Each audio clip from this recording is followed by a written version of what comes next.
آج سے تقریباً 4500 سال پہلے خوفو نام کے ایک ایجپشین فیرو نے دنیا کا سب سے بڑا پیرامڈ بنوایا، جو اپنے سیولنگ پیرامڈز کے ساتھ ایگزیکٹلی اسی اینگل پر کھڑا ہے جس اینگل پر اوریون کانسٹلیشن میں موجود 3 ستارے ہیں۔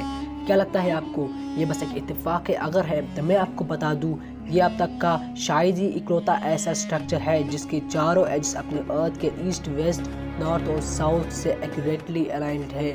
یہاں اس کا ہر ایک ایج ہمارے چاروں ڈائریکشن پرفیکٹلی پوائنٹ آؤٹ کرتا ہے۔ اب سوال یہ آتا ہے کہ آخر کیسے انہوں نے میجر کیا ہوگا اس 2 تاج محل جتنے اونچے وشال اسٹرکچر ڈائمنشن؟ مائنڈ یو، یہ ایجپشینز نے تب اچیو کر کے دکھایا جب کمپس کا انوینٹ نہیں ہوا تھا۔ صرف میجر کرنا ہی کافی تھوڑا ہوتا ہے، کیونکہ اس میں استعمال کیے گئے سبھی پتھر ایٹ لیسٹ 2 ٹن بھاری۔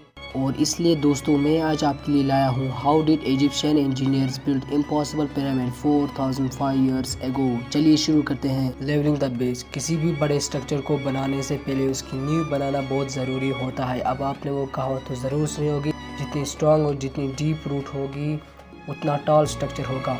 مگر گیزا پلیٹو کی جگہ تھوڑی سی اوبر کھابڑ ہونے کی وجہ سے نیو کو ڈائریکٹلی نہیں بنایا جا سکتا۔ وہاں کی زمین کو پہلے سمتل کرنا بہت ہی ضروری ہوتا ہے، اور اسی پرابلم کو سالو کرنے کے لیے ایجپشینز اس اوزار کا استعمال کرتے تھے۔ یہ کافی سمپل سا ٹول ہے، اور اسی اوزار کو استعمال کر کے خوفو کے لوگوں نے تو پہلے زمین کو سمتل اور پھر بڑے اپنی اگلی کٹھنائیوں کو سالو کرنے کے طرف جو تھا الائنمنٹ، یعنی کنسٹرکشن آف پیرامڈ کا stage number 2۔ Pyramid of Giza human earth کے چاروں دشاؤں سے کافی ایکوریٹلی الائنڈ ہیں with an error of less than 0.0، لیکن اس زمانے میں تو کمپس تھا ہی نہیں، تو اتنے ایکوریٹ پیرامڈ کو کیسے بنایا گیا؟ کئی ریسرچرز کا یہ کہنا ہے کیونکہ ایجپشینز اسٹرونومی جانتے اور سمجھتے تھے، انہوں نے ناردرن پول سٹار مدد سے یہ آئیڈینٹیفائی کیا ہوگا کہ پرتھوی کا نارتھ پول اصل میں کس دشا میں ہے۔ پر اب یہی سوال آتا ہے، وہ ہے کہ ہماری پرسی باوری کی طرح باؤل کرتی، جس کے کارن ہماری پول سٹار بدلتے رہتے ہیں، لیکن یہ بدلاؤ دھیرے دھیرے کئی ہزار سالوں کے دوران ہوتے ہیں، جس سے بیچ کے کچھ ہزار سالوں تک تو نارتھ پول سٹار نہیں ہوتا، اور کچھ ایسے ہی ستتیا 2500 BCE میں تھی جب نارتھ پول میں کوئی پول سٹار موجود نہیں تھا۔ تو پھر ایجپشینز نارتھ کا پتہ کیسے لگایا ہو؟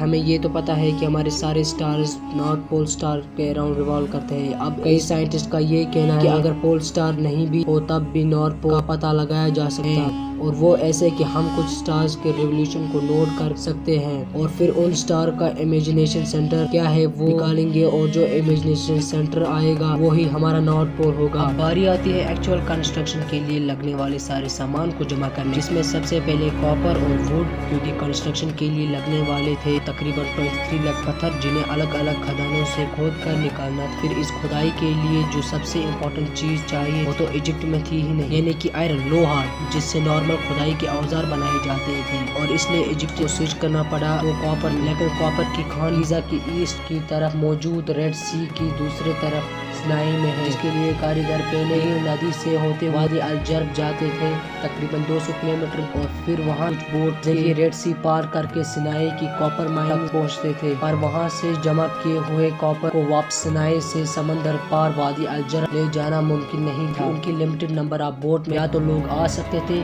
یا پھر کاپر آ سکتا، دونوں نہیں ایک ساتھ، اور اس لیے وہ سنائی کے نارتھ میں لیمنن کے سیڈار فورسٹ میں جا کی اور بوٹ اور ٹول بنانے کے لیے ہائی کوالٹی سیڈر ووڈ پراپت کر سکتے، اور فائنلی جب بوٹ اور کاپر کا جگاڑ ہو جاتا تھا تب وہ سمندر کے راستے واپس وادی الجرف لوٹ اور وہیں پر اپنے بوٹ کو پھر سے ڈسمینٹل کر کے زمین کے نیچے چیمبر بنا کر سیل کر دیتے۔ ایجپٹ ایک ریگستان ہے جہاں پتھر تو آسانی سے مل جاتے مگر پیڑ نہیں، جس کے کارن وہاں لگ گیا کسی سونے کم قیمتی نہیں۔ اب کھودنے کے لیے اوزار بن گئے، اب باری آتی ہے پتھر کو کھود کر نکالنے۔ گیزا پیرامڈ کے لیے کنسٹرکشن میں 3 طرح کے پتھروں کا استعمال کیا جاتا ہے۔ انٹیریئر کے لیے گرینائٹ، باقی سٹرکچر کے لیے یلو لائم سٹون، سب سے باہر چکنے وائٹ لائم سٹون سے بنی پرت۔ کچھ اس طرح سے جنم ہوا دا گریٹ پیرامڈ آف گیزا کا، جو 50,000 اسکوائر کلومیٹر تک پھیلا ہے۔ گائز اگر ویڈیو اچھی لگی تو ویڈیو پہ ایک لائک ضرور کر دیجیے گا۔ گائز اگر آپ نئے ہیں تو چینل کو سبسکرائب کرنا مت بھولیے گا۔ چلیے ملتے ہیں نیکسٹ ویڈیو میں۔ اگر آپ کو کچھ نیا سیکھنے کو ملا تو